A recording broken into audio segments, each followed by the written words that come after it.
Muy bien, buenas noches. Yo creo que ya vamos a empezar y vamos a dar inicio a nuestra sesión, nuestro taller, curso, nuestra segunda clase del día de hoy en cuanto a lo que es nuestro diplomado de psicopedagogía.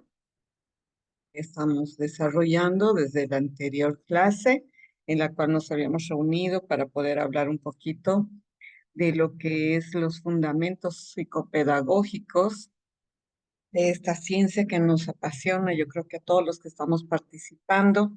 Así que el día de hoy vamos a continuar con el desarrollo de ese contenido, de este diplomado en esta clase.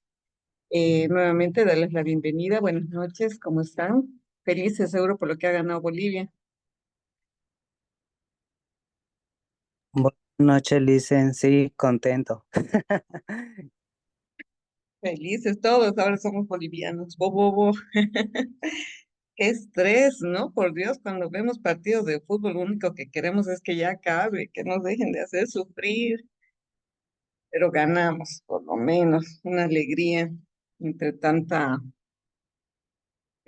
estrés mental que tenemos, ¿no? A veces es bueno estas noticias que nos ayudan a alivianar un poquito, más la lluvia que cayó y nos bendijo para poder apaciguar igual estos humos que nos estaba llevando, pero ya estamos agradecidos con todo eso. Buenas noches, Claudia, ¿cómo está? ¿Feliz igual usted, Claudia? Sí, hermano, a todos. Sí, muy feliz, contenta. Gracias. Seguro. Muy bien. Entonces, recordando un poquito lo que habíamos visto en la anterior clase, en cuanto a los fundamentos, vamos a hacer una retroalimentación. Eh, Habíamos ido viendo lo que es la importancia de la historia, ¿no? Un poquito la evolución de cómo había sido el desarrollo de esta disciplina, eh, lo que es la psicopedagogía, para que se convierta en una ciencia. También habíamos ido viendo cuáles eran las diferencias, porque tenemos tres compuestos dentro de este término de psicopedagogía, ¿no? Tenemos la psicología, tenemos la pedagogía, y al fusionar estas dos ciencias que son amplias y son grandes, tenemos que aprender a diferenciarlas. Y ese día habíamos hecho una clara diferencia entre semejanzas y diferencias y nos habían permitido hacer una claridad ya más específica acerca de cuáles son el objeto de estudio, las características científicas que debe tener en cuenta el área de psicopedagogía. Y también habíamos desarrollado un poco la historia, ¿no? Desde lo que es una visión prehistórica a una visión más imperial, como lo que ha sido en Roma, Grecia. Ahí habíamos ido desarrollando épocas que son épicas, ¿no? Como por ejemplo, desde que ya empezaron a ver a los niños que deberían de recibir educación. También hemos visto que la educación se empezó a formar un poquito más estructurada, que ya se empezó a ver los ambientes, los materiales que se usan, y empezó algo que es bien interesante, que como quien dice, impulsó esto de de la psicopedagogía, que era el reconocimiento de lo que son las dificultades de aprendizaje, por ejemplo, el fortalecimiento también de reconocer a la educación especial como una parte importante del reconocimiento en la sociedad, la lucha de todas estas personas para que ingresen a lo que es ya no una disgregación, sino una inclusión. Y estos creo que son los momentos más importantes para que la psicopedagogía retome esta fuerza y sea una ciencia que está siendo más valorada en este tiempo y reconocida. Mm, Asimismo, habíamos ido reconociendo también algunos de los representantes que son bastante conocidos también dentro de nuestras áreas en las cuales nosotros nos desempeñamos, como por ejemplo Piaget, eh, que nos hablaba de que las personas, a manera que nosotros nos vamos desarrollando, vamos aprendiendo y vamos teniendo, en base a esas experiencias, vamos adquiriendo conocimientos, ¿no? También estaba Vygotsky, que nos habla que no solamente es un individuo en su desarrollo, que sí, también importa el contexto. Habíamos hablado de Bandura, por ejemplo, que Bandura nos hablaba de lo significativo que debe ser todas las experiencias para poderlas encarar un aprendizaje productivo, construir un aprendizaje dentro de nosotros, ¿no? También habíamos visto a Oppenheimer, no es Oppenheimer, es Brandenheimer, que nos decía que tenemos que empezar a ver el macro y el micro, ¿no? Estos microespacios que nos permiten también identificar, como habíamos dicho, no solamente el contexto de la familia, no solamente las comunidades educativas, sino nos añadía algo más, que era la cultura, ¿no? Y en base a lo que hablamos de la cultura, también tenemos que irnos refiriendo a todos esos aspectos, no solamente identificándonos en el ámbito como nuestra Bolivia, ¿no? Que es pluricultural, eh, porque tenemos muchas culturas, plurinacional, porque estamos dentro de varias naciones. Entonces, rescatar también esas características de cada individuo, ¿no? Porque si nosotros nos damos cuenta, nosotros somos muy diferentes, como ahorita hablando de fútbol, por ejemplo, como toditos ahorita nos sentimos sumamente bolivianos y cómo había esta sensación de que los colombianos tienen diferentes tipos de características en personalidad, de presencia, ¿no? Y nos vienen a demostrar a nosotros que nosotros también, o sea, ahí tenemos esa clara diferencia del enfoque cultural, no solamente a nivel nacional, también a nivel internacional. Esos son los revertés, lo que hemos visto en la anterior sesión. Y en esta sesión vamos a ir un poquito ya, mm, como quien dice, especificando y cayendo un poquito de una manera deductiva a nuestro ámbito más nacional, ¿no? Porque esta historia de la psicopedagogía sí se genera desde una época muy antigua, pero también nosotros tenemos que darnos cuenta de que dentro del ámbito internacional se encuentran bastantes representantes, se encuentra bastante información. Pero lo que a mí me gusta siempre mostrar es que, Lo que uno duerme destapado, lo que buenas a noches, veces Sonia, se moja. tu audio encendido. Eso es. ¿Qué dice? Sonia, Sonia, Sonia, por favor, ¿puede apagar su audio, por favor? ¿Ha visto a su papá moverse ya? ¿Y qué hacemos con Sonia? No la puedo apagar su audio. Sonia, Sonia Castillo, buenas noches. ¿Puede apagar su audio, por favor, su Ya, micrófono? para que me un ratito, por lo menos a ver su cuarto, al Fernando. ¿Qué hacemos con Sonia? Sonia, a ver si es que aquí está. Ahora sí. Bueno, como les decía, vamos a ir viendo el día de hoy en un ámbito mucho más nacional, porque no es que la psicopedagogía ha surgido a nivel internacional, pero hay que saber, hay que identificar cómo es que en Bolivia, cómo es que en nuestro ámbito nacional ha surgido la psicopedagogía.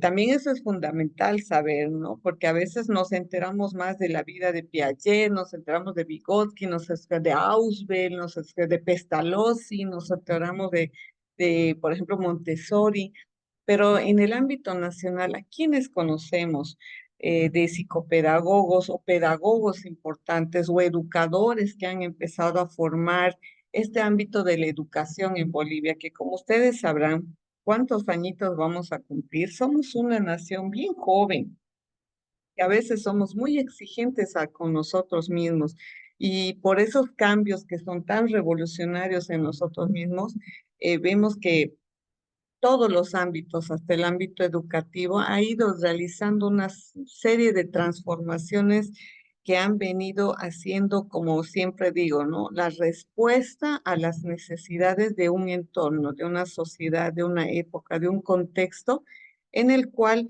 nos va a facilitar ahora en este momento brindarles una poco de información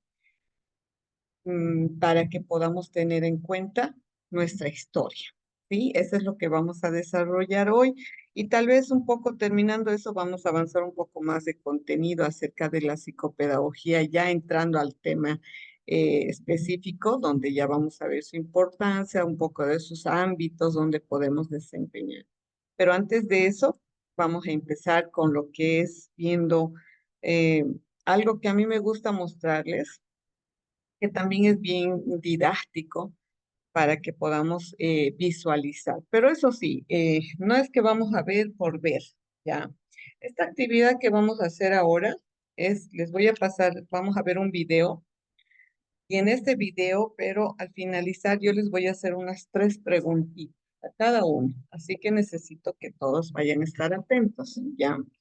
Para que al finalizar el video ustedes me puedan dar la respuesta acerca de lo que van a ver, ¿ya?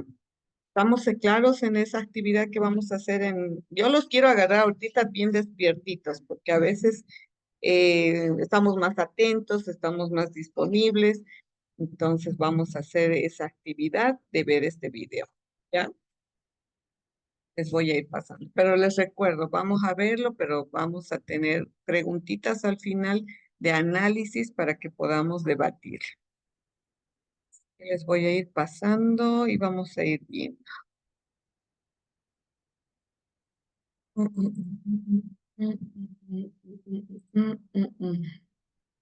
Este video es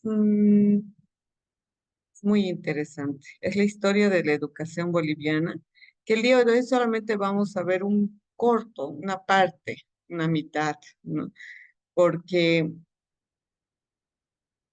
el tiempo va a ser muy largo si lo veríamos todo, pero se los voy a pasar en el enlace y también lo que voy a hacer es a ver si es que, bueno, que le voy a indicar a los de la administración a ver si es que lo pueden subir todo el video a la plataforma para que así ustedes cuando tengan tiempito lo puedan analizar con más calma.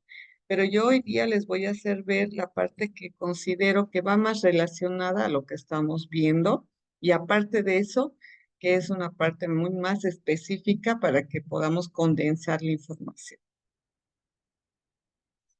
Nuestro videito. Ay, pero tengo que compartir el audio.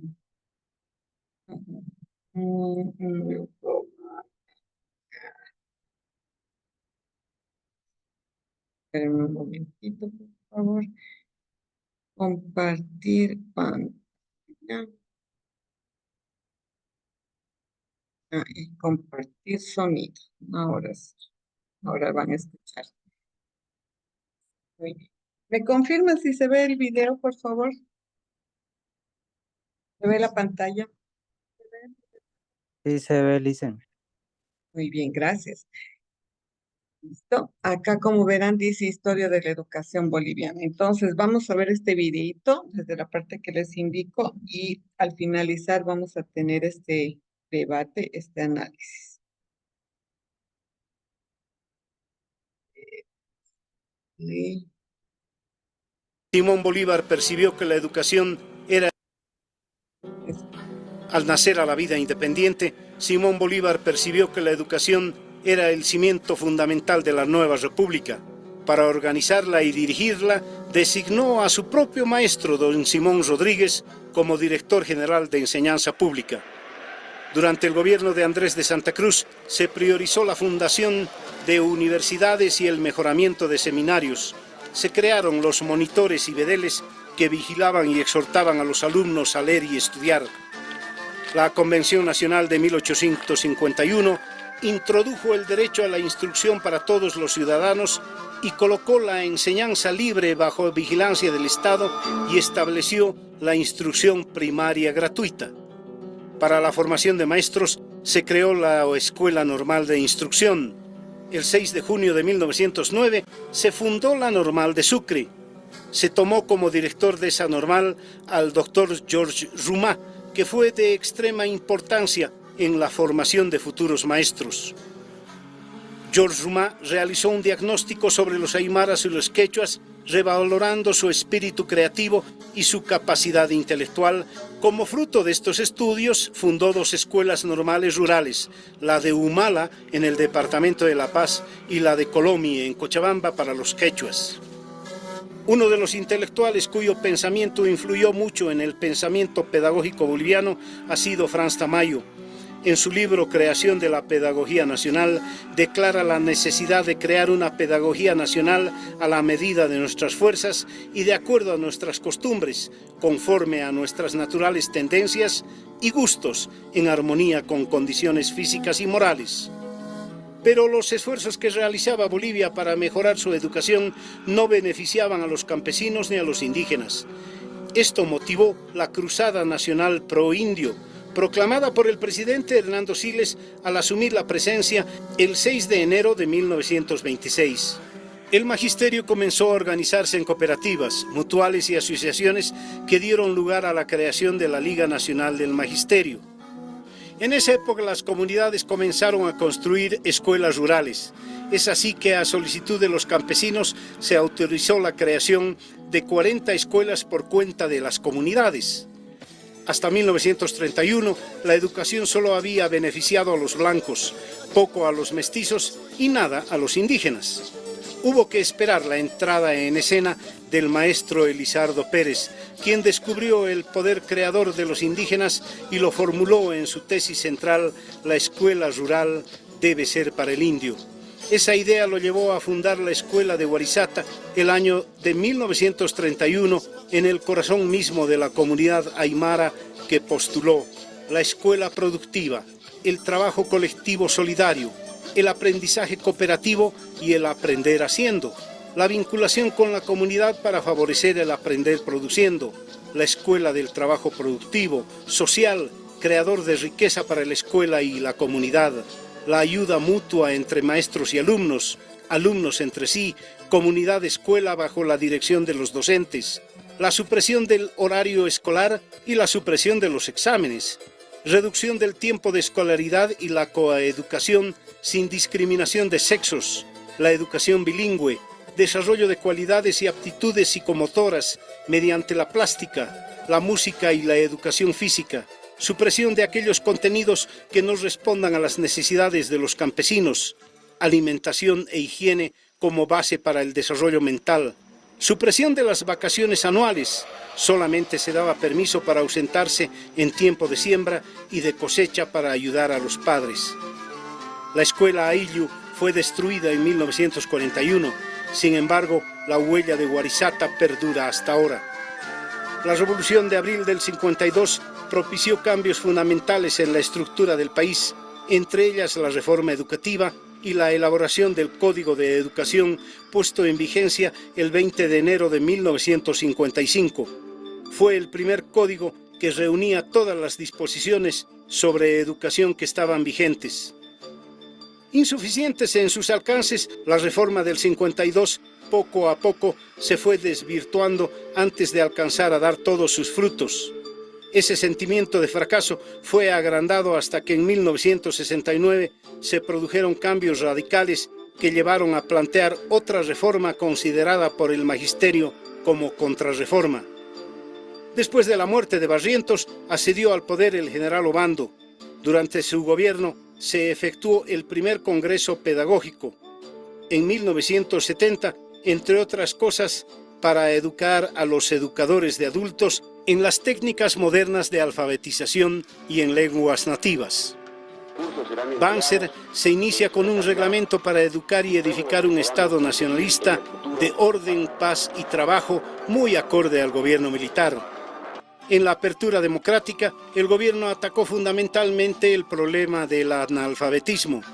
Durante el gobierno del Dr. Paz se elaboraron 2 libros. Por un lado, el libro blanco, que constituye un aporte para la reforma, y el libro rosado, que señala los lineamientos esenciales para una reforma educativa.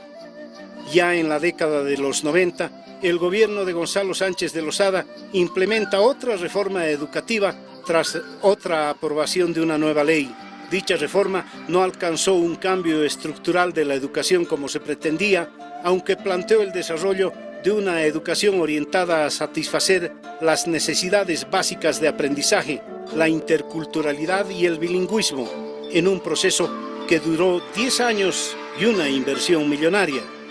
En el gobierno de Evo Morales se crean las condiciones necesarias para promover un proceso de cambio en el sistema educativo nacional.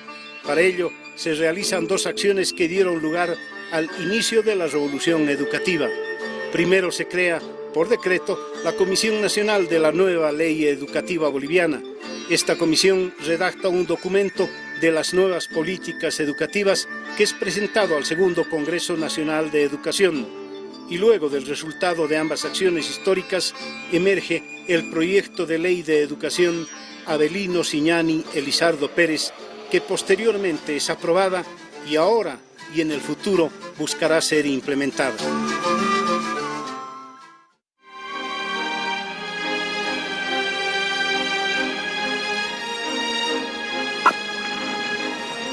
Crónica.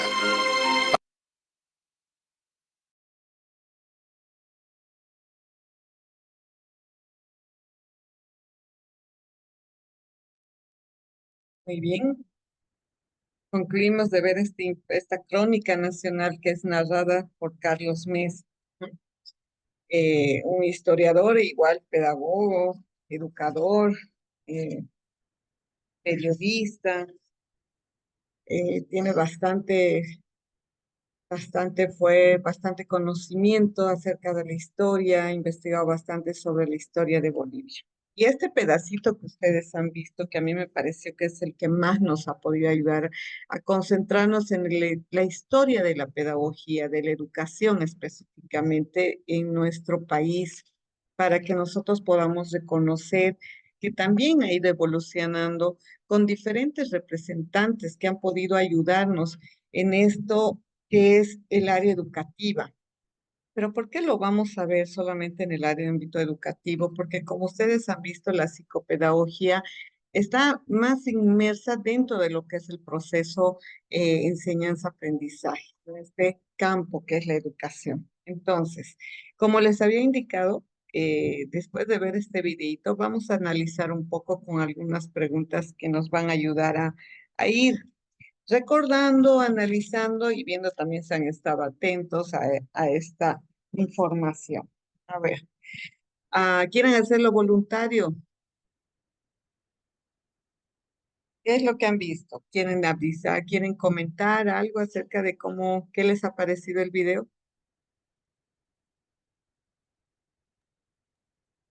Muy interesante, Lisa. Buenas noches. El poder recordar la historia de cómo ha sido todo esto de la, de la escuela, de aperturar nuevas oportunidades, ¿no? A través de lo que ha pasado en nuestra querida Bolivia, ¿no? Y del suceso que se ha dado poco a poco para que sea la integración y se dé la oportunidad del estudio a nivel general.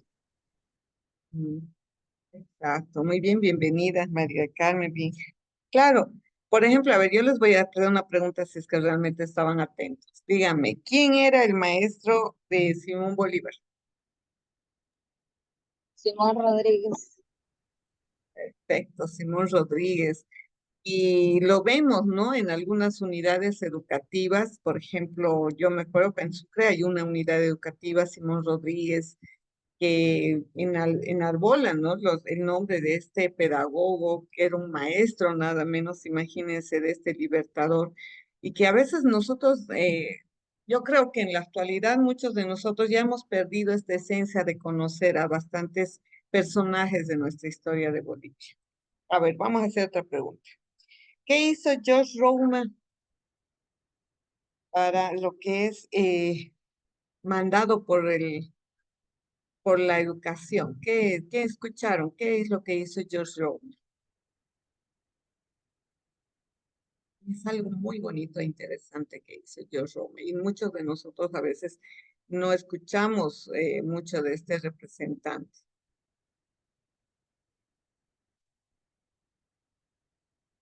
¿Escucharon qué hicieron George Roman? ¿Cuál será el mejor aporte de las características de las escuelas del Ayllu? ¿Se acuerdan? ¿Cuáles serían las que ustedes han escuchado, de todas las que han escuchado, cuál crees que son las que más les ha remarcado entre todas esas características de la educación que querían implementar, bueno, o que implementaban en el área rural? A ver, menciónenme algunas. Es lo que me impacta y me gusta bastante es que se aprende haciendo, ¿no? Es una característica que Está bajito, Claudia, su audio le cuento. Ay, perdón. Creo que es el volumen. Lo voy a aumentar. Ahora, dicen, ¿me Y escuchan ahora sí un un poquito poquito mejor. mejor?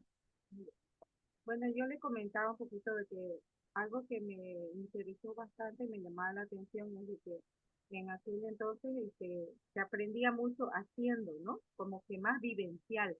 Esa parte me gusta mucho y es la que yo podría rescatar.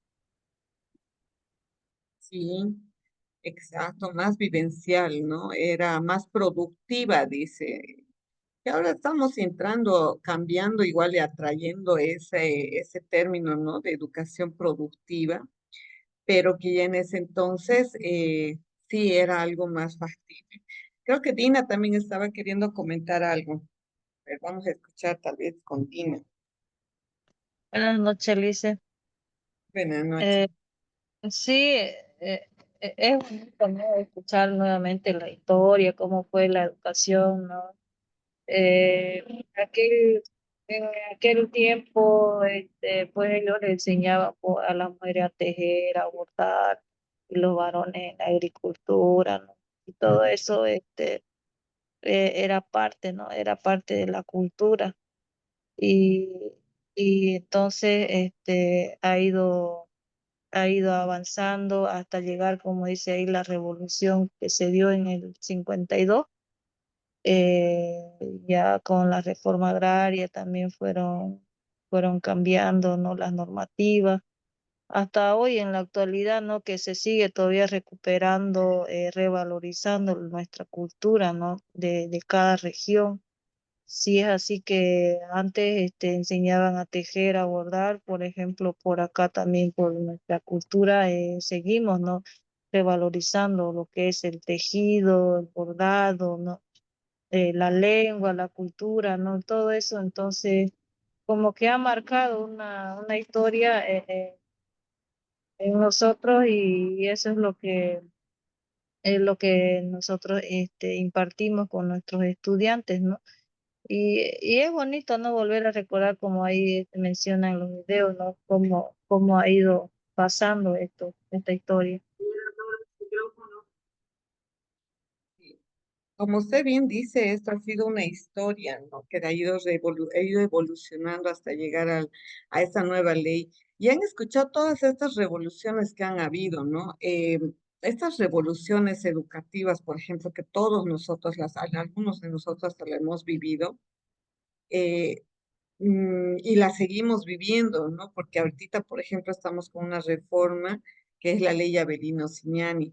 Y también decimos ley Avelino Cignani y Elizardo Pérez. Y ahí también han escuchado quién era Elizardo Pérez.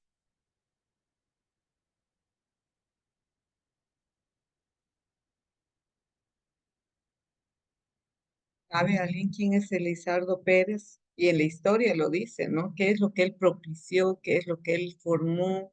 ¿Qué es lo que él fundó? Licen, buenas noches. Buenas noches, pues. Avelino Cignani fue importante para la educación. Él fundó la escuela rural para los indios en ese entonces, la escuela de Guarizata, que ha sido un hito muy importante para la educación porque nosotros este, en ese tiempo no se valorizaba lo que era el aprendizaje cooperativo y fue lo que él instauró, ¿no? Un aprendizaje más cooperativo, más social, de ayuda mutua. Entonces se centró más que todo en las necesidades en ese entonces de, de las personas de rurales, ¿no? Eso, dicen. Exacto. Él es el que él junto con Elizardo Pérez empezaron lo que era un lineamiento bien interesante, ¿no? Que él decía, la escuela rural debe ser para el indio. ahora indio, pues no podemos ni mencionar, porque también antes se le decía indio, pero ahorita es una palabra muy despectiva, muy discriminadora, ¿no? Hasta en esos términos hemos ido cambiando. Eh, pero lo que hemos visto ha sido la importancia de que se ha ido reconociendo que no solamente la educación tenía que ser para el blanco, ¿no? Escucharon también ese término, tenía que también ya empezar a abarcar a todos los ámbitos. Y eso informó la importancia de lo que es bueno, en este caso la pedagogía, ¿no? La educación. Y como ustedes verán, ha ido desarrollando y fortaleciéndose hasta llegar a nuestros tiempos, donde no solamente ahora ya se enfrasca en decir, reconocer que la educación, ahorita la educación, como lo dice la Constitución, es un derecho para todos los bolivianos que vivimos dentro de esta nación, ¿no? Dentro de nuestro país Bolivia. Entonces, lo que nosotros, después de haber visto este video, ahora vamos a continuar con después de refrescar un poquito lo que es nuestro conocimiento acerca de esta información tan bonita que es la historia de nuestra educación en Bolivia, vamos a ir viendo nuestras diapositivas que nos van a apoyar. La psicopedagogía en Bolivia.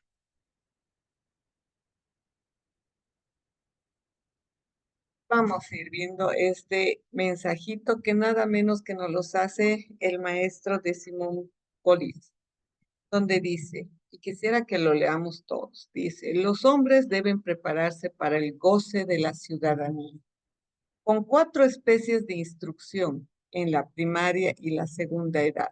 O sea, que la educación debe ser social, general, técnica y crítica. Imagínense qué bonito, ¿no? Social, general, técnica y crítica. Instrucción social para ser una nación prudente. Instrucción corporal para hacerla fuerte. Instrucción técnica para hacerla experta. E instrucción científica para hacerla pensadora. Me encanta esta frase de Simón Rodríguez porque siempre muestra unos pilares muy fundamentales para lo que es el ámbito de la educación. Pero si nos damos cuenta, también habla de lo que es una alma que debe tener cada nación, ¿no? Para poder desarrollar sus principios. Vamos a ir viendo, y hay algo más que les voy a pedir el día de hoy en mis diapositivas. ¿Sí? Hay algunas cositas ustedes que van a encontrar, porque yo necesito saber si ustedes están atentos. Así que quiero que vean todas nuestras diapositivas, porque al final les voy a hacer algunas consultas, ¿ya? Vamos hablando de George Roma, como les dije. ¿Por qué a mí me interesa hablar de George Roma? Porque George Roma, dentro de lo que él es, Roma hizo grandes aportes a la educación en Bolivia. Fundó la primera escuela normalista del país en el periodo de 1904 a 1917, donde tuvo, imagínense, como alumno a Elizardo Pérez, considerado el fundador de la educación campesina en Bolivia.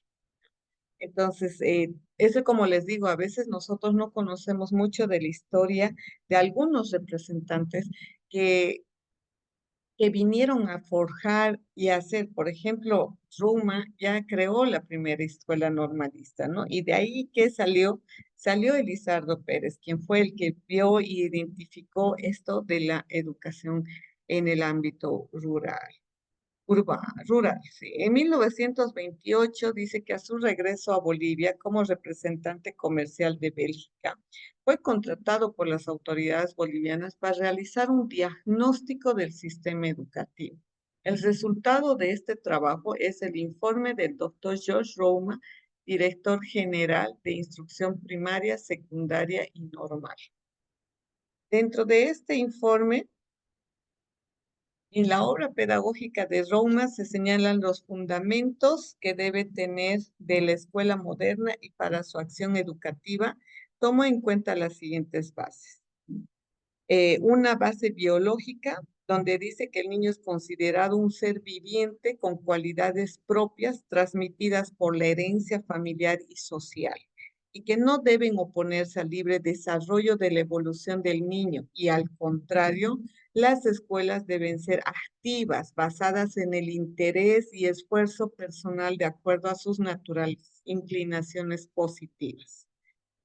Qué bonito, ¿no? Este punto de hablar. Imagínense hace cuánto George Roma, después de lo que ha pasado, ha hecho este diagnóstico, él empezó a decir estas bases. Esta base biológica comprende, y si nosotros nos damos cuenta, es muy actual, porque es lo que realmente necesitaríamos retomar nuevamente, ¿no? Bases antropológicas. Nos dice que el cerebro es un instrumento del progreso humano que se desarrolla al empuje de las excitaciones del mundo exterior. De ahí que Haeckel en Catacora 1987 en su tesis biogenética expresa lo siguiente: la enseñanza debe subordinarse al grado de desarrollo mental del niño y debe estar basada en elementos y por objetivos de su interés que provoquen reacciones favorables, poniendo en función todo el sistema cerebral y emotivo del educando. La base fue la base sociológica. El niño, como todo ser vivo, está bajo la influencia del medio geográfico, social, económico, moral e intelectual, donde se desarrolla. Por eso dice que cada escuela debe ser un microcosmos social hecho de libertad y cooperación, de responsabilidad, solidaridad y justicia. También tenemos otra base, otra que nos mencionaba, ¿no? Los influjos del medio social. Nos dice que en el desarrollo de los niños es importante la vinculación con el medio social. El individualismo del niño va asociado a las primeras tendencias sociales que en compañía de sus objetos animados desarrolla un ser social. De ahí que, nos dicen, muchas niñas conversan con sus muñecas, las educan y les reparten los regaños y las diversas recomendaciones que les han hecho a sus madres. Esto, por ejemplo, es claro ejemplo cuando nosotros hablamos, por ejemplo, de Piaget, ¿no? En su desarrollo en el mundo, en el pensamiento mágico e imaginario, cuando podemos decir que también existe este acompañamiento en el desarrollo del niño y el influjo del medio social. Y también podemos ver aquí la base sociológica, donde nos dice que la escuela, las unidades educativas y en esa obra pedagógica de Roman, donde nos señalan que estos fundamentos de esa escuela moderna y para su acción educativa deben estar basados en estas bases, ¿no? Que como ahora lo vemos, no están tan descontextualizadas. Imagínense de cuándo estamos hablando, desde George Roman, que desde esos tiempos, desde esos momentos donde querían generar estos cambios educativos, ya se hablaba de todo esto, ¿no? Y si nosotros lo leemos ahora, decimos, pero es que eso es lo que nosotros lo estamos considerando, lo estamos viendo y deberíamos de hacer que esta propuesta aplicada por George Roma deba ser considerada, ¿no? Porque son puntos que nosotros, si nos damos cuenta, deberíamos de retomar, bueno, no retomarlos, ¿no? Sino que son cosas, bases que sí se están tomando en cuenta dentro, por ejemplo, del ámbito psicopedagógico, el hecho de asumir que el mundo social, que los factores, como habíamos visto, ¿no? Uno de los fundamentos que era ver al individuo en su integralidad, no solamente en el hecho del aprendizaje, como antes se quería resumir, sino que tenemos que ampliar todo este mundo en una integralidad, donde está lo que es este microcosmos, como lo habíamos visto y como nos los plantea George Roth. Podemos resumir todo lo que nos dice en su propuesta, que la educación en Bolivia primero debe ser utilitaria, pragmática y practicista. ¿Se entienden estos términos al decir que debe ser utilitaria, pragmática y practicista? Claro que sí, porque hay muchas cosas que nuestros niños, por ejemplo, en el ámbito de educación especial, en el ámbito de bastantes, por ejemplo, cuando nosotros hacemos algunas adaptaciones curriculares, que por ejemplo, ahorita nosotros como docentes o los docentes tienen que llegar a hacer se van a dar cuenta que a veces hacemos que estos contenidos tenemos que hacerlos pragmáticos, tenemos que hacerlos prácticos para que estos estudiantes puedan adquirir el conocimiento. Y no solamente hacer ahora en el ámbito especial, sino que al hecho ya que nos piden que tenemos que ser observadores, tenemos que ir identificando diferentes circunstancias de los estudiantes o de las personas, nos permiten desarrollar que tenemos que ir buscando esto, ¿no? Características más prácticas, pragmáticas y utilitarias. También nos habla que debe ser científica y que debemos formarnos a los alumnos en la observación, la descripción, la clasificación, la experimentación, la inducción, es decir, el método de las ciencias naturales. Nosotros ahora, si ustedes se han dado cuenta, mucho ya se habla de la educación científica. Han escuchado seguramente de las olimpiadas científicas. Ya se añade otras asignaturas, por ejemplo, no asignaturas, ¿no? Pero se empieza a desarrollar lo que es la astronomía, por ejemplo, que antes, bueno, el conocimiento científico, que si nosotros en nuestro ámbito educativo, yo les hago la pregunta, ¿cómo se imaginan cuando hablamos de científico, qué es lo primero que se les viene a su mente?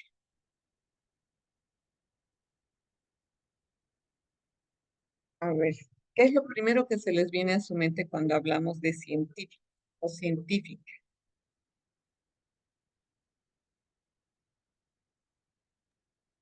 También lo de robótica que tanto que está. Podemos hablar de robótica, pero cuando en tu imaginacióncita nosotros decimos científico, ¿qué se nos viene? A mí, por ejemplo, siempre se me vino una persona, ¿cómo se imaginan un científico, en otras palabras? Dicen, cuando a mí me dicen científico, se me viene a la cabeza así como imaginándome un astronauta, algo así, Ujú, sí, algo así. exacto. Ajá. A mí cuando me dicen científico, por ejemplo, me imagino casi tipo Einstein, ¿no? Así siempre con sus pelos parados, con lentes, con su mandil, eh, con sus tubos científicos, ahí echándole como un químico, ¿no? En un laboratorio. Generalmente nos imaginamos así, la mayoría de las personas, o también como usted, Percy, un astronauta, ¿no? Algo que es inalcanzable. Y alguna vez alguien de ustedes, alguna vez me preguntaron, un estudiante me decía, Liz, ¿en dónde se estudia para ser científico? Me decía. ¿Qué le respondería usted? A ver, María del Carmen. María del Carmen, o alguno de ustedes, cuando les pregunten, ¿dónde se va a estudiar para ser científico? ¿Qué les respondería? Sonia, Sonia, ¿está por ahí? Creo que Sonia está. Liz se va a Sonia. disculpar, buenas noches. Lo que pasa es que el internet está Ajá, pésimo y sí, se me corta a cada sí, rato y se le no le nota estoy que, logrando estar. ajá, se le nota que anda entrando y saliendo, pues ya me preocupé. Y, Sonia, a ver, dígame, ajá, que ahora que tiene buen internet, es que ¿dónde no se le escuché estudia la para ser, anterior, dice de qué hablar. dónde se estudia para ser científico? Ops, ¿dónde? ¿Dónde? A mí me Em, preguntaron eso una vez, me dijeron, ¿dónde se estudia para ser científica?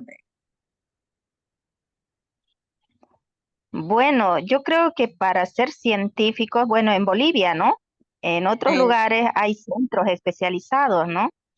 Em, escuelas donde tienen pues lo que son para estudiantes con talentos extraordinarios. Pero en Bolivia creo que tiene que ser autodidacta, ¿no? ya, sí, por ese lado podríamos verlo, ¿no? O sea, alguien que realmente te lo certifique, pero ¿no será que el ser, es como todos tenemos ese problemita cuando hablamos de que la enseñanza debe ser científica? Nosotros no nos imaginamos nada científico. Decimos, no, que eso puede que en otros lugares. pero saben que la ciencia, el ser científico, lo tenemos en todos nuestros estudiantes. Nosotros podemos ser científicos, porque el estar científicos es hacer ciencia, investigar. Ustedes han debido hacer investigaciones, ¿no? O les han debido hacer investigaciones a sus estudiantes. La gran diferencia es de que tendríamos que hacerlo debajo de una estructura, dentro de una metodología. Pero en hacer una científica, una búsqueda científica de algo, lo hacemos. Por ejemplo, como su compañera Claudia decía, este último, ¿no? Robótica. Qué bonito es eso, que al inicio, ¿no? Se veía bonito que los chicos con los papás y hagan electricidad, hagan ventiladoras, no sé, aquí trabajamos entre familia haciendo una actividad de ahí de electricidad y que foquitos y no sé qué, todos trabajamos, ¿no? Y bonito para enseñar esas cosas a los estudiantes. Pero el problema es cuál ahora, que uno ahora se va allá al mercado, a una librería y se compra hecho ya directamente el producto. Entonces ahí no, también nosotros mismos ya degradamos un poquito las ideas de lo que queremos generar dentro del ámbito pedagógico. Ya. Vamos viendo entonces, estábamos en qué había sido sus resúmenes. Perdón, Ajá. Lice, pero pasa lo siguiente, Lice. Mire, yo he estado haciendo observaciones en las unidades educativas, por ejemplo, y pasa lo siguiente, que por ejemplo ahora el docente no realiza ningún material didáctico, ¿no? Uno. Y otro, si dan los trabajos para hacer, o sea, no, el maestro no lo trabaja en clases estimulando el desarrollo cognitivo del estudiante. Lo da como tarea, van a hacer en su casa. Y bueno, el papá por facilidad, por comodidad y por tiempo, etcétera, prefiere pagar que alguien se lo haga el trabajo. ¿Y qué pasa? ¿Qué pasa cuando lleva el niño? Llevan, ¿no? Todos los niños llevan sus trabajos a clase. ¿Y qué pasa? Ujú. El maestro califica el trabajo más bonito. ¿Y cuál es el trabajo más bonito? Pues es el comprado, el que ha hecho hacer. Exacto. Y no califica realmente el esfuerzo de otro niño que haya tenido la intención de hacer el trabajo por sí solo o en familia, ¿no? Ese es también un gran problema ahora que estamos viendo en las unidades educativas y no creo que solamente sea por donde yo estoy observando, ¿no? Y yo creo que esto ya es a nivel nacional. Ahora otra cosa, Lice, que es cierto, todos tenemos algo de científico y algo de interés por autoeducarnos, por autoformarnos y buscar conocimientos y aclarar dudas que uno puede tener. Pero ¿qué pasa? Le dan un trabajo, ese ratito se va al YouTube y copia un trabajo, Sí, ahora sí. ¿no? Y ya Sí. está el trabajo hecho. O sea, ¿dónde estaría el desarrollo o la estimulación cognitiva del estudiante?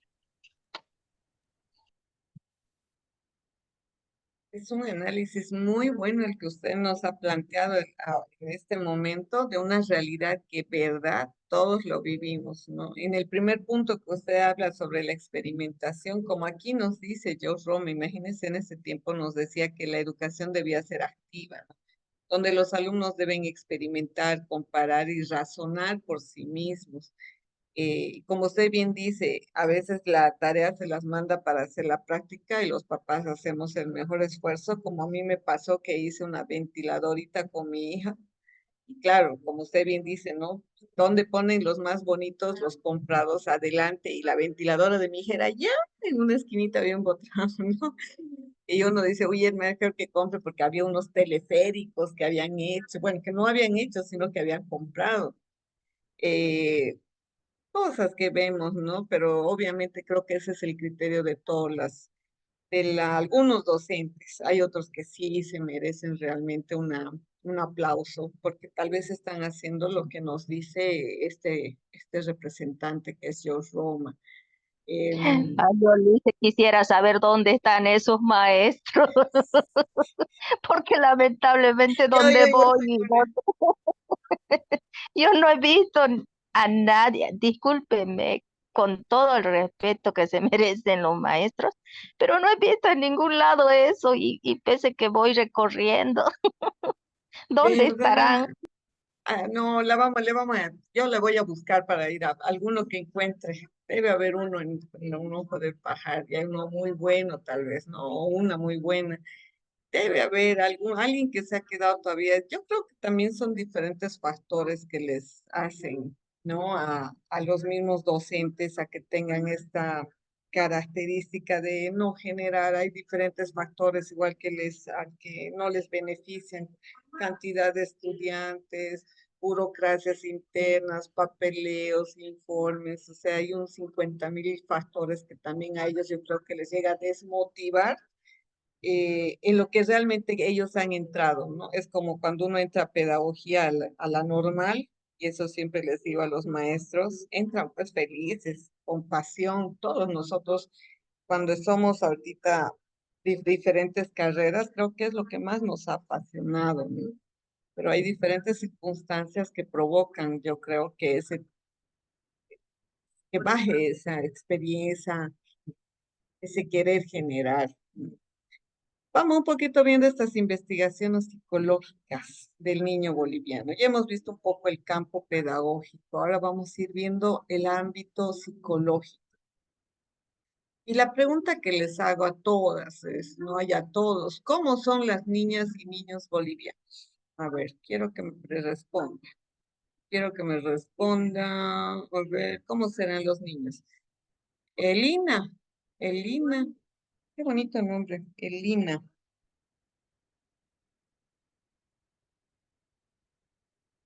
Elina.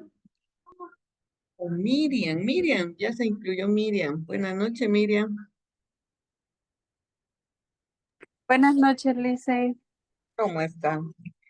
Miriam, a ver, aquí debatiendo un poco y analizando y reflexionando, ¿cómo son las niñas y niños bolivianos? ¿Cómo las ve usted? De diferentes perspectivas, ¿no? Hay niños que están eh, bien formados de la familia y hay niños que son eh, con carencias, ¿no? Ya sea en el ámbito psicológico, físico, y ahí se ve el desarrollo, ¿no? Del niño, cómo puede desenvolverse en la escuela. Mm, ya. En esta fotito, en esta imagen, por ejemplo, a ver, vea cómo son las niñas y niños. En este caso es una foto de niñas y niños bolivianos. ¿Cómo se los ve? Son niños humildes, dicen. Están Ujú. Se los ve alegres, contentos, humildes, niños sin nada de maldad. Nada. que ¿Será están que son disfrutando. diferentes? También, perdón. Sí, continúa.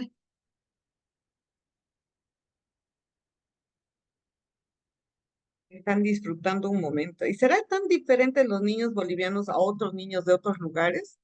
¿Qué piensan? A nivel internacional, por ejemplo. ¿Será que tenemos diferencias?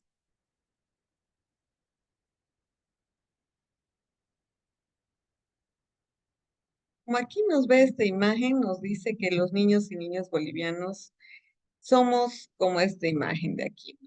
Todos tenemos diferentes características, habilidades, nos gusta hacer diferentes cosas. Por ejemplo, aquí tenemos una niña disfrazada de gatito, tenemos un cantantes, tenemos artistas, tenemos los que nos les gusta la música. Las niñas y niños bolivianos son iguales en todo momento como los niños de todo el mundo, ¿ya? No hay mucha diferencia, excepto en el caso de diferentes factores, como lo decía su compañera, factores económicos, factores sociales, de desarrollo, de políticas, ¿no? Pero en sí el niño, niña boliviano, como nosotros también hemos sido niños, nos desarrollamos de la misma manera, ¿ya? El desarrollo es el mismo, pero lo que nos diferencia son las diferentes cualidades, capacidades, aptitudes que vamos adquiriendo durante todo nuestro desarrollo.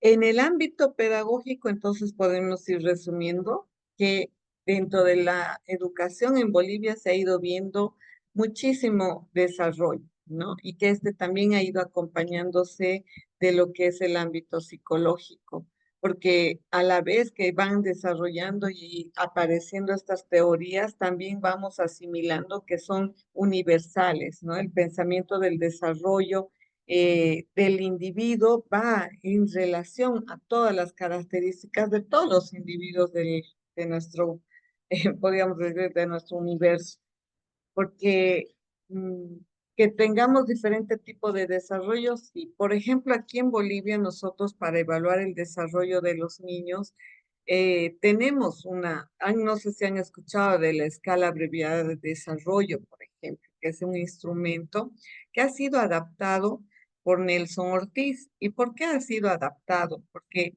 existen ciertas características entre el crecimiento que ha permitido que este representante Nelson Ortiz pueda adaptar este instrumento de evaluación de desarrollo.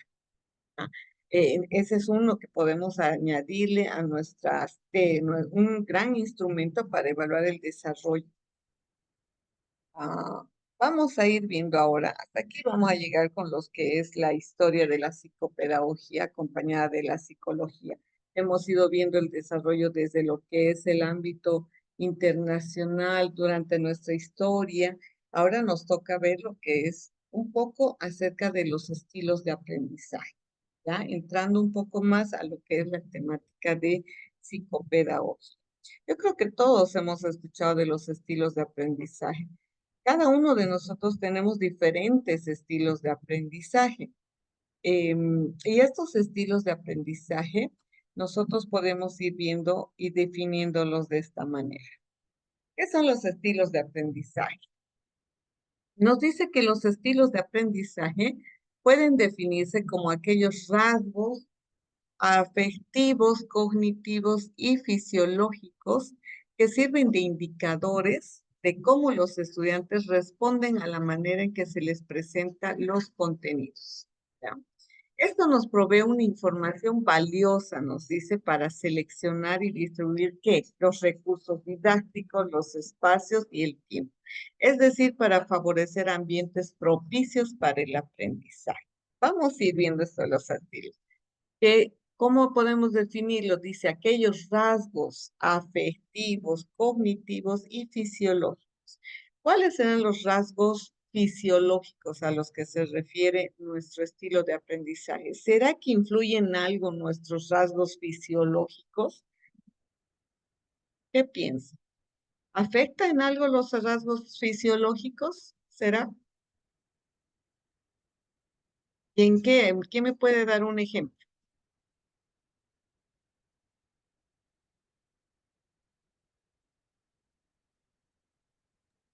Ah, Listen, puede ser, no sé si me equivoco, fisiológico, alguna enfermedad que tenga el niño afecta en el aprendizaje. Mm, ¿Qué enfermedad sería la que afectaría un aprendizaje? Ah, por ejemplo, que el niño tenga alguna anemia o de nutrición afectaría, ¿no? En la concentración. La concentración, claro, podría ser. Sí, un aspecto fisiológico podría ser una desnutrición, podría ser. ¿Alguien más que me quisiera dar un ejemplo de qué rasgo fisiológico podría afectar en el estilo de aprendizaje?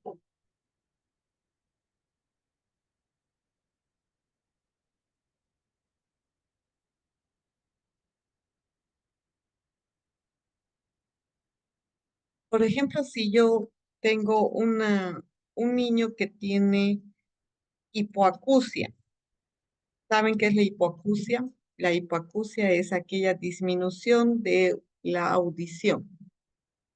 A veces nosotros, y muchas veces cuando yo tenía muchas clases, me venían y me decían, dice, mire, este niño la verdad no aprende, no capta, no entiende, a pesar que yo le repito y le vuelvo a repetir, no entiende.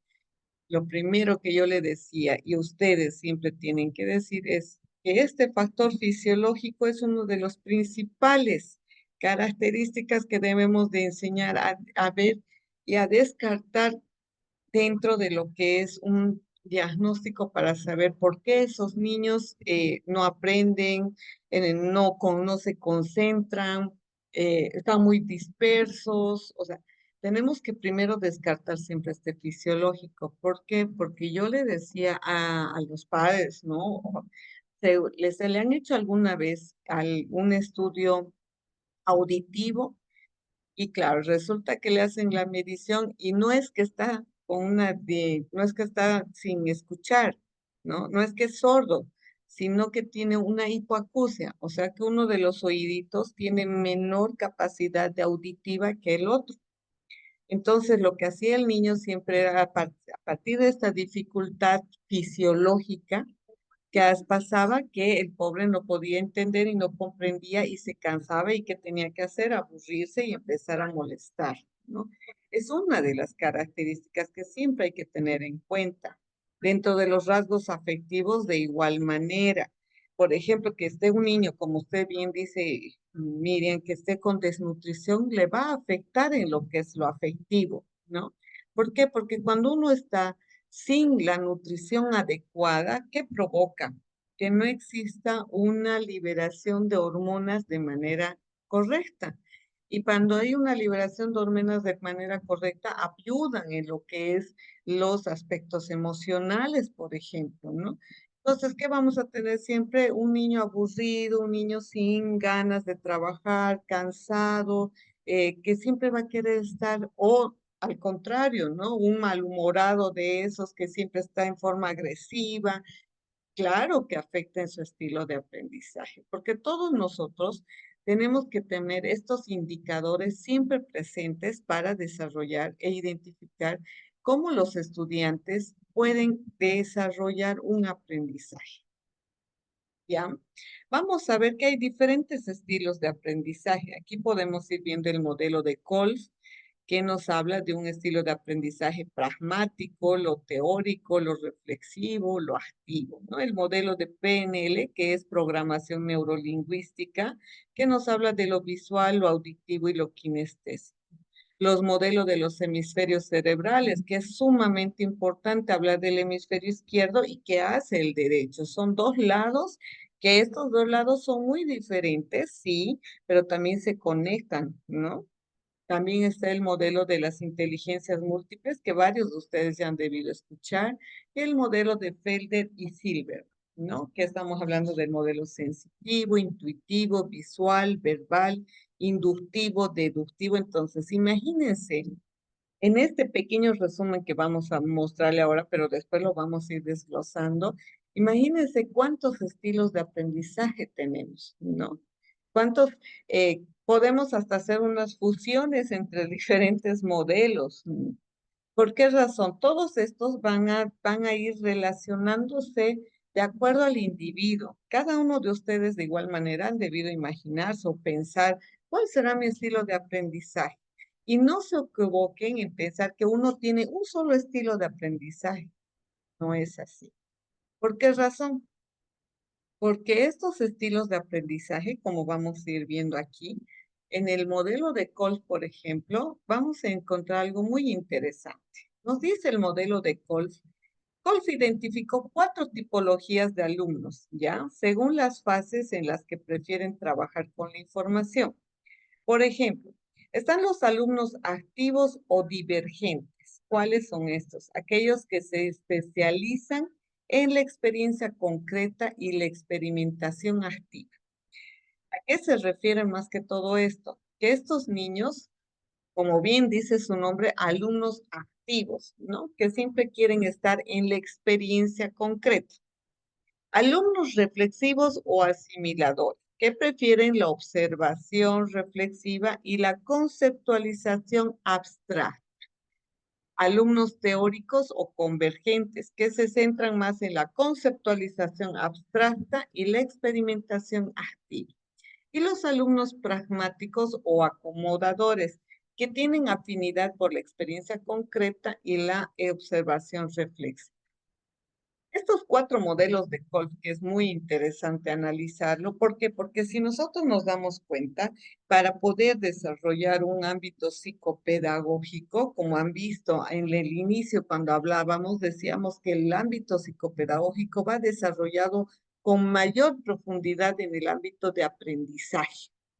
Entonces, lo que más nosotros tenemos que conocer en nuestro ámbito es cómo es que el niño, el estudiante, el adulto mayor, porque no nos olvidemos que ahora la psicopedagogía no solamente está dentro del ámbito psicoeducativo, del ámbito regular o el ámbito especial. Tenemos que hablar de la psicopedagogía en un ámbito superior, por ejemplo, en las universidades, que deberíamos de estar también presentes para poder ayudar a todos los estudiantes.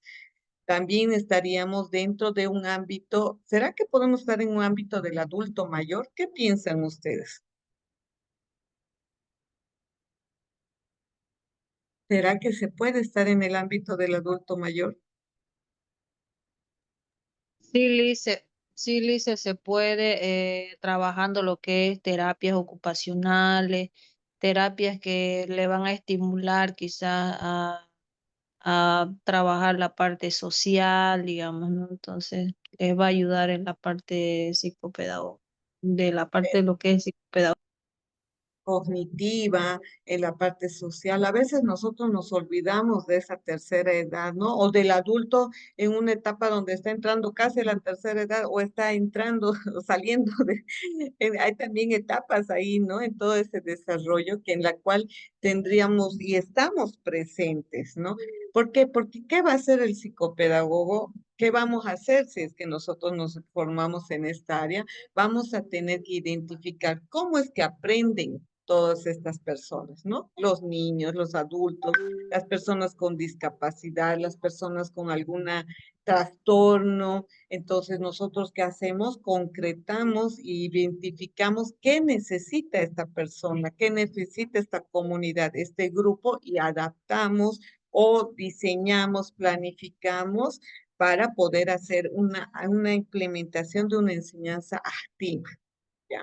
Y como bien lo dicen aquí, este modelo de Kolb, imagínense que en este modelo tenemos 4 tipos de alumnos, ¿no? Aquellos que les gusta experimentar concreta. ¿Cómo será entonces? ¿Cómo nos imaginamos? Claro que debe ser una persona dinámica, activa, entrador, dentro de lo que ya sería el ámbito personalidad, ¿no? Dentro del ámbito, podríamos decirlo, de una observación de la personalidad, de la actitud de un alumno o de un individuo. Dentro de lo que es la programación neurolingüística, esta programación neurolingüística que apareció es muy bonita e interesante. ¿Por qué? Porque la programación neurolingüística nos habla de lo que mismo, este término simplemente les va a decir todo, ¿no? Neuro y lingüística. Neurología, que estaría relacionado con todo lo que es el proceso cognitivo de lo que es nuestro cerebro, y lingüística.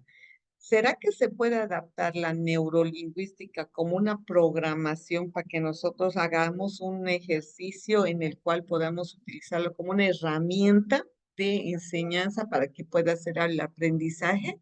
¿Qué piensan? Yo creo que sí, porque no es solamente en el ámbito educativo que se utiliza esta programación neurolingüística, se utiliza en todos los ámbitos, generalmente y con mayor fuerza se utiliza en lo que es el marketing y lo que es publicidad, ¿no?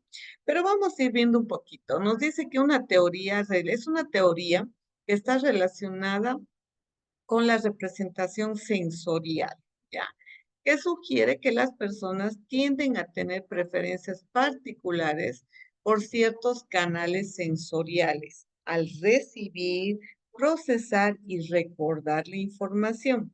Uno de los modelos más conocidos en este contexto es el de los sistemas representacionales. propuestos por Richard Brander, que es este señor de acá, y John Grinder, que se basa en la programación neurolingüística, que en otras palabras es la abreviación PNL. Según este modelo, nos dice que existen 3 sistemas representacionales principales. Uno, que es, como nos habla de lo sensorial, nos habla del BAC, ¿no? Visual, auditivo y kinestésico.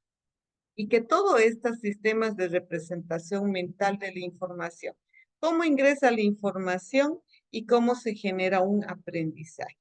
Nos habla de lo que es lo visual, específicamente lo auditivo y lo kinestésico. Entonces, ¿cómo haríamos una programación neurolingüística?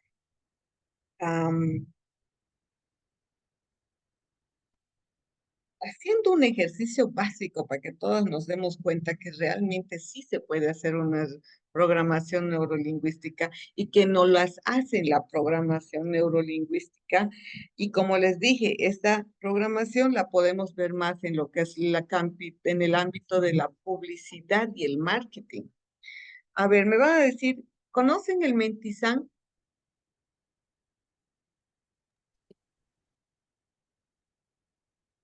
No, Brenda.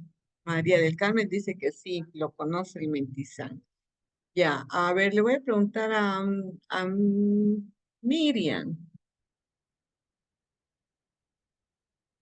Miriam, Sí, Lice.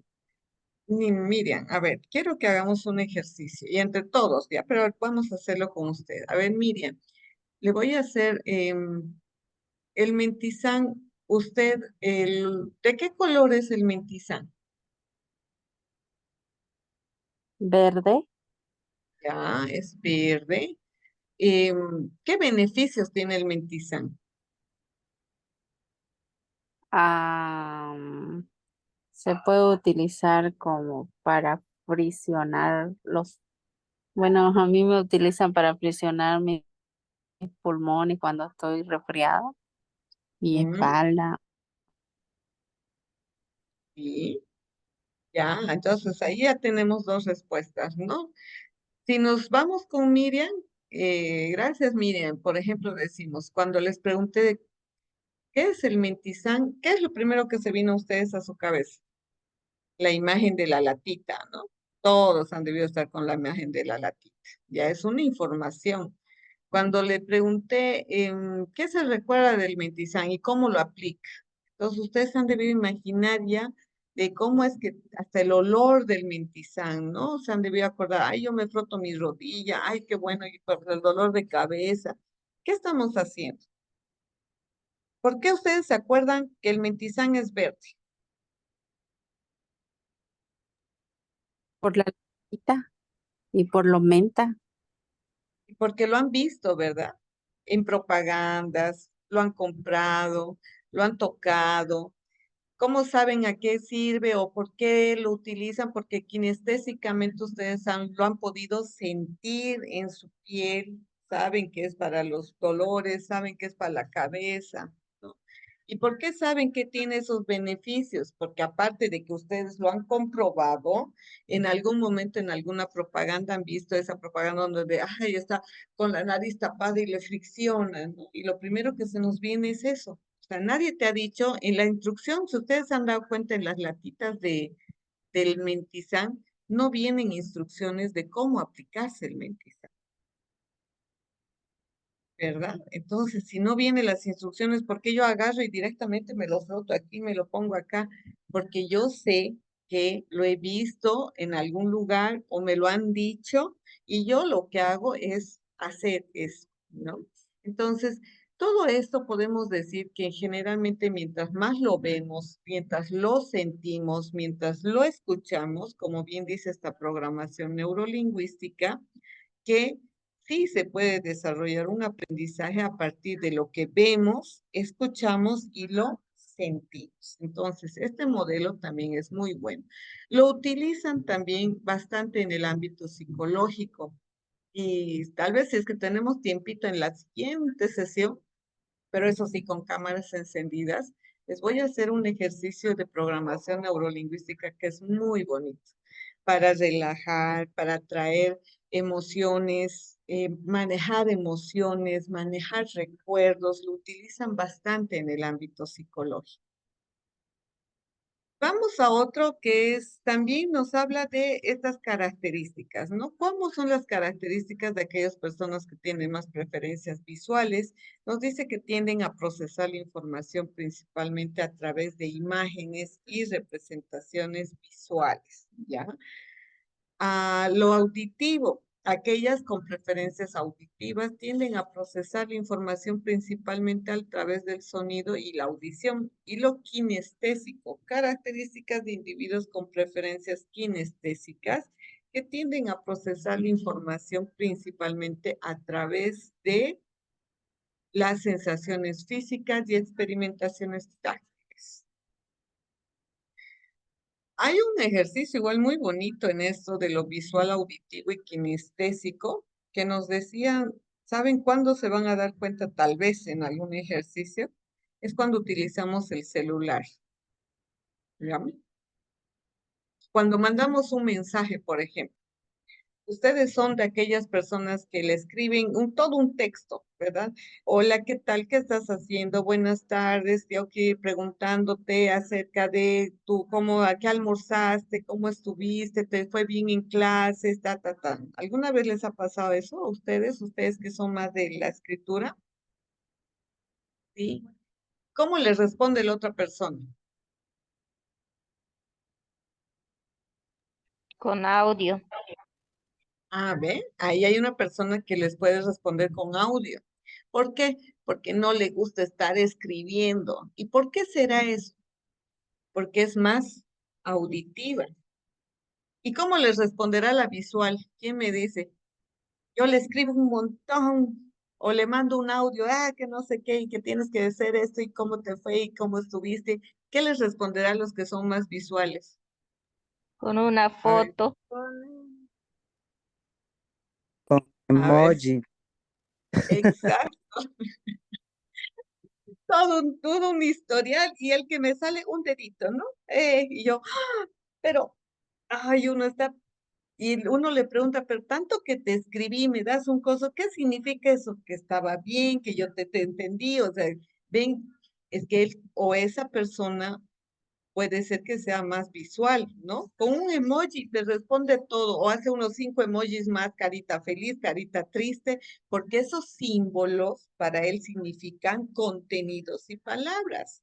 El auditivo te va a decir audios porque para él no le gusta escribir, no es kinestésico. Mientras los kinestésicos, esos pues se van a esforzar para poder desarrollar, ¿ven? Ahí también es una manera un poquito práctica para que ustedes se den cuenta, no, esta persona es más visual, este es kinestésico porque me escribe mensajes cada 5 minutos, ¿no? Y este es visual porque yo soy visual porque solamente le doy un like. Entonces, eso es bonito para que una práctica, para que ustedes lo puedan identificar, a ver cómo son. Vamos a ir viendo otros de los modelos. Aquí vemos también qué te gusta hacer más en tu cumpleaños. Este es como un test, ¿ya? Y ustedes lo pueden ir tiqueando y sabiendo, a ver, ¿qué es lo que más les gusta hacer en su cumpleaños? Vamos a hacerlo cada uno, ¿ya? ¿Qué les gusta hacer? La decoración, les gusta cantar las mañanitas y les gusta bailar. ¿Qué es lo que más les gusta hacer en su cumpleaños a ustedes? Ahí ya van tiqueando. ¿Qué haces en tu tiempo libre? Dice. Dibujar, escuchar música o jugar. ¿Qué haces cuando te enojas? Cambio mi cara, grito, pateo. Eso es muy bonito, interesante la pregunta. ¿Qué hacemos cuando nos enojamos? Cambio mi cara, no, y no digo nada a nadie, ¿no? Pero visualmente o gestualmente ya lo digo todo. Grito, soy más expresiva porque quiero que me escuchen mi rabia. Y kinestésico, ya me voy al golpe. ¿Qué te gusta hacer en vacaciones? ¿Qué recuerdas cuando vas a una fiesta? ¿Qué actividad te gusta más? ¿No? Leer un cuento, escuchar un cuento, participar. Todas estas, esto es un bonito instrumento, igual que si lo desean, como va a estar ya ahí en la plataforma, pueden revisar. El modelo de los hemisferios cerebrales también es sumamente interesante. Nos habla de las bases biológicas. Estas investigaciones son hechas por Roger Sperry, que confirma que el hemisferio izquierdo tiene un pensamiento más lineal, analítico, racional, y el hemisferio derecho es más holístico, conceptual y espacial. Investigaciones de Paul MacLean en el National Institute que nos habla de esta capa reptiliana, límbica y corteza. Entonces, no es que esto de los hemisferios solamente sea alguna, como quien dice, alguna tip, ¿no? Sino que ha sido algo científico y corroborado. ¿Mediante qué? Mediante los estudios de los electrodos que ponían en cada lugar del hemisferio, ¿no? En cada hemisferio tiene una respuesta a una actividad, ¿no? O a un estímulo. Entonces se pudo determinar que sí existen diferentes caracteres. Y aquí hay un ejercicio para que hagamos nosotros. A ver, dice, el rostro que veas más feliz revelará qué hemisferio cerebral domina tu interior. A ver, quiero que cada una vea. El rostro que veas más feliz revelará qué hemisferio cerebral domina tu interior. ¿Cuál es el que ven? ¿Cuál es el que está más feliz según ustedes? A ver, miren.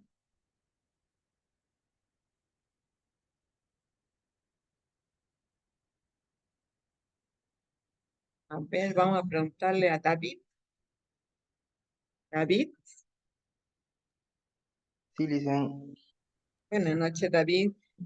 ¿Cuál de Buenas estos noches. rostros que usted ve, el A o el B, para usted está más feliz?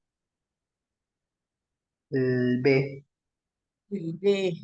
Muy bien. A ver, vamos a ver entonces, ¿cuál será el hemisferio cerebral que domina su interior? De David.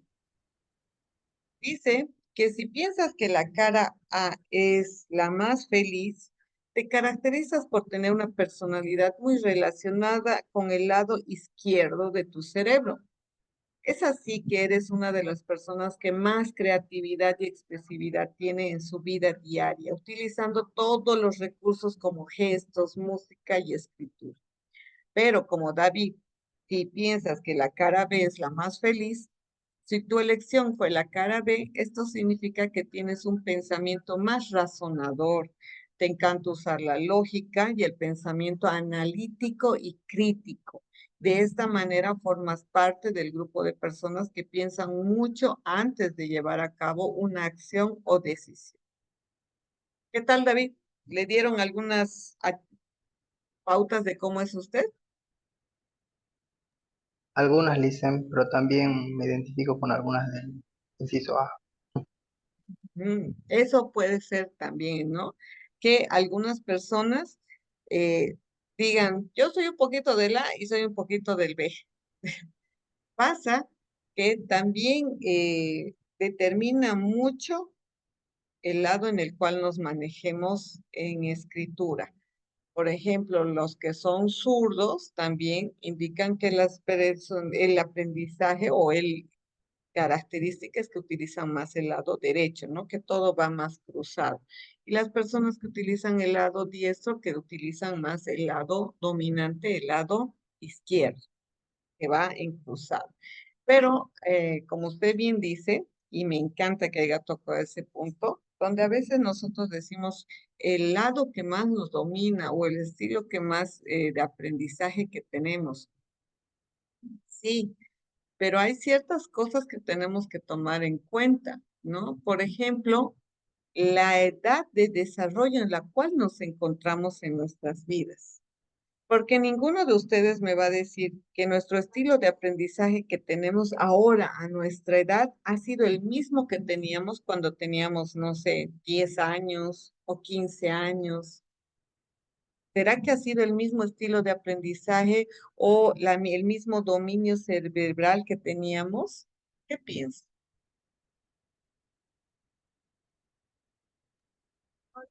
Porque las personas vamos creciendo, nos vamos desarrollando, vamos madurando en algunos casos, ¿no?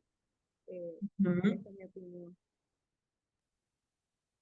Sí, por ejemplo, en esta que vemos ahorita, que es la del dominio del cerebro, tanto del lado izquierdo como del hemisferio derecho, va acompañado con mucho con lo que es la neurología ahora, ¿no? La neurociencia, que nos dice, por ejemplo, que hay una información muy interesante, que la última parte del desarrollo de nuestro cerebro es esta parte, ¿no? El lóbulo frontal. Y en el lobo frontal, ¿qué es lo que se encuentra? Se encuentra el área más que todo decisiva, ¿no? El área social, el área de las decisiones. Es el área que nos dice qué está bien y qué está mal, en otras palabras, ¿no? Eh, Esta área había sido tan fundamental, pero es la última que se desarrolla. Y uno dice, bueno, ahora, por ejemplo, uno puede ayudar a diferenciar en un ejemplo muy interesante que el otro día me comentaba. Me dicen, cuando tú tenías 12 años, ¿tú sabías quién era tu presidente? ¿Tú sabías si la economía estaba bien, estaba mal? ¿Tú sabías si es que, por ejemplo, qué estaba pasando en el mundo políticamente o económicamente, si había una guerra, había algo? A esa edad, por ejemplo, uno no tiene necesidad de enterar, no es que no está de enterado tal vez, sino que no le pone esa precisión y ese análisis crítico. Mientras que ahora que uno tiene la edad que tiene ahora de adulto, uno anda pues preocupado, ¿verdad? Que las noticias, lo primero que llega a la casa es, no, préndanme, yo quiero ver noticias, quiero enterarme de la economía, quiero enterarme de guerras, quiero enterarme de qué está haciendo los presidentes, quiero, sí, pero ¿por qué este cambio? Que si antes no me interesaba, ahora sí me interesa el analizar, el criticar, y estamos ahí criticando, analizando y reflexionando. Es porque ya esta parte de nuestro lóbulo frontal ya está bien desarrollada y nos permite hacer este criterio. Y es muy interesante también empezar a investigar este punto. ¿Por qué razón? Porque nosotros vamos a trabajar con estudiantes de todo un desarrollo, ¿no? Vamos a estudiar con estudiantes tal vez de primaria, y nosotros a veces queremos llegar al área reflexiva, al área comprensiva y queremos decirle por qué tienes que ser empático, tienes que hacer esto. Pero si nosotros analizamos de una manera neurológica y en cuanto al desarrollo del cerebro, nos vamos a entender que por qué ese niño, aunque uno le diga no está bien lo que estás haciendo, lo quiere seguir haciendo. Son detalles que tal vez dentro del ámbito psicopedagógico y dentro de lo que son estas características que hemos visto dentro de los estudios que tenemos que nosotros ir identificando de las características del aprendizaje y no solamente estas. Ustedes han visto que desde el punto de vista integral tenemos que ver hasta lo cultural, porque también lo cultural se identifica dentro de cómo es que vamos a observar, analizar estos procesos, ¿ya? Entonces, yo creo que hasta ahí vamos bien claros, ¿no? En todo lo que es esto de el aprendizaje, ¿sí? Muy bien. Y como esta es mi última diapositiva, dice, gracias. Muy bien. Ahora sí, vamos a respirar y estirarnos un poquito. Y ahora quiero que entre todos me digan, y les dije que estén atentos a las diapositivas. ¿Cuántos animales pudieron ver durante la presentación? Yo creo que todas han debido estar atentos. O todos, todos los que han participado. ¿Cuántos animales pudieron ver durante la presentación?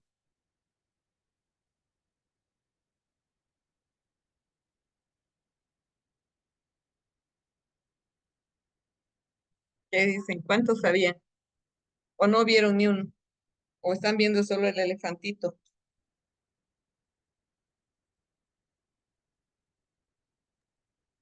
Sí, un gatito ahí en la diapositiva. Debe ver, creo, el diseño. Claudia vio un gatito. Muy bien. A ver, Percy, ¿usted cuántos animales pudo ver? El elefante, Lice.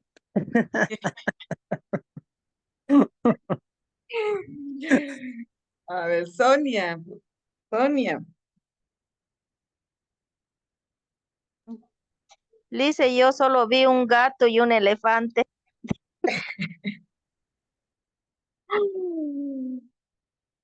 Muy bien, a ver, aquí me va a preguntar Miriam, ¿cuántos animales pudo ver usted? Yo vi solo el elefante, Lice. Por Dios, todos, por lo que estaba así de grandote mi elefante, al único. A que lo ponga más chiquito para que todos puedan ver. ¿Quieren ver? ¿Me creen que o no que había animales? Vamos a ver. Por ahí le estoy mintiendo, ¿verdad? Vamos a ver si había animales. Ustedes deben dudar, a veces decir, dice, no había animales. Vamos a ir a nuestra... Aquí hay un elefante. Aquí no hay nada. Ah, miren, aquí sí. ¿Ven? Aquí hay un hipopótamo. Miren. ¿Lo vieron a ese hipopótamo? No, nadie lo vio al pobre hipopótamo. Y la pregunta es, después vamos a analizar. Aquí en esta diapositiva no, solo las caritas tristes. Miren, aquí hay un gatito en las bases biológicas. Un gatito. A ver, aquí, miren, aquí hay un monigote mostrándoles señalándoles ahí los estilos de aprendizaje. Aquí hay otro gatito con rayitas. A ver, aquí no tenemos. Aquí hay dos, ¿ven? Aquí también hay dos muñequitos que están charlando y están mostrando. Y hay otro gatito. Miren. A ver, aquí, creo que aquí no. Miren, aquí hay un conejo. ¿Lo vieron al conejo? Nadie lo puede ver al pobre conejito. Aquí no, aquí tampoco. Aquí. Ah, miren, aquí hay un búho. Desde el inicio, imagínense, aquí en George Roma, que tanto lo tuve a George Roma, aquí hay un búho. Aquí hay un león. Con Simón Rodríguez tengo un león. Y ahí terminamos. ¿Cuántos animales pudieron ver? Ahora que les mostré. Habían varios, ¿no? ¿Por qué habré hecho este ejercicio? ¿Se acuerdan cuando les dije en la programación neurolingüística que está lo visual, lo auditivo y lo kinestésico? Que a veces solamente utilizamos uno de nuestros sentidos, pero los demás no los tomamos en cuenta.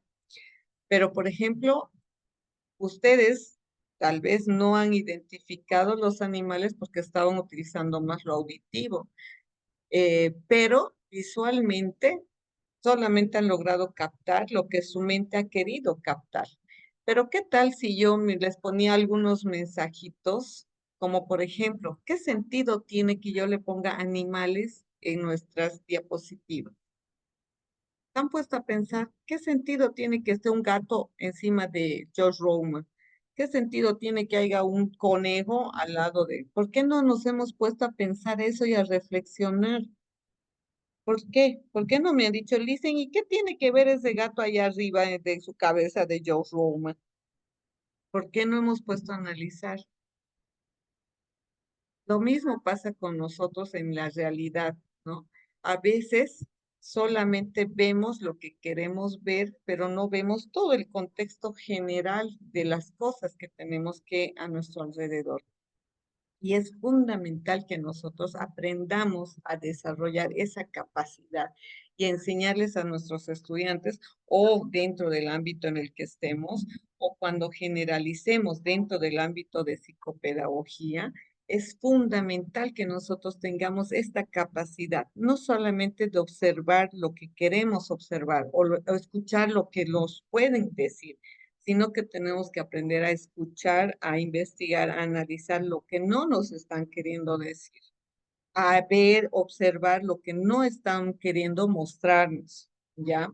Entonces, yo les voy a propiciar que de aquí en adelante, y lo espero que lo hagan, en cualquier exposición, en cualquier lugar donde ustedes estén, aprendan a ser más observadores visual, auditivamente, con una, hasta kinestésicamente aprendan a tocar, saber, oler, ¿no? Porque esa es parte de nuestro ámbito psicopedagógico, ¿ya?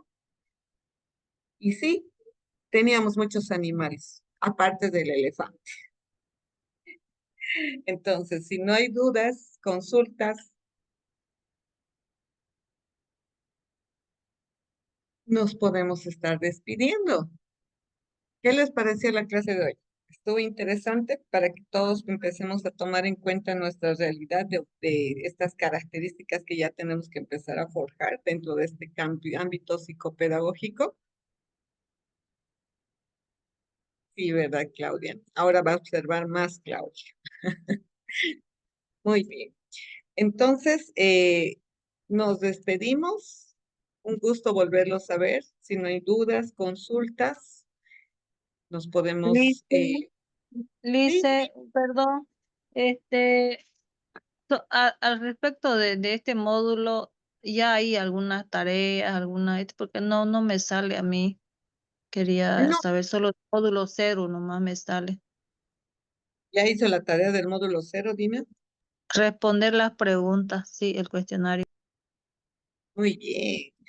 Sí, pasa que son clases sincrónicas y asincrónicas y durante las asincrónicas es donde les pasamos todas las tareas, ¿no? El foro y las diferentes actividades. Pero de todos modos voy a consultar para que en el grupo les den la respuesta correspondiente. Así que puede estar tranquila todavía, Dina. Hoy día tenía una tarea que era ver los animalitos y usted no vio los animalitos. Solo el Bueno, elefante. por lo menos uno. Bien, Dina, así me gusta. Entonces nos despedimos. Un gusto volverlas a ver. Y yo creo que ya vamos a estar pasando las fechas para las siguientes clases, ¿sí? Nos vemos. Que tengan una buena noche y vamos a descansar o a terminar de hacer nuestras actividades. Buenas noches, Licen. Buenas Buenas noches, noches. Liz. Buenas noches, Hasta Dina. luego, Lice. Hasta luego, hasta luego.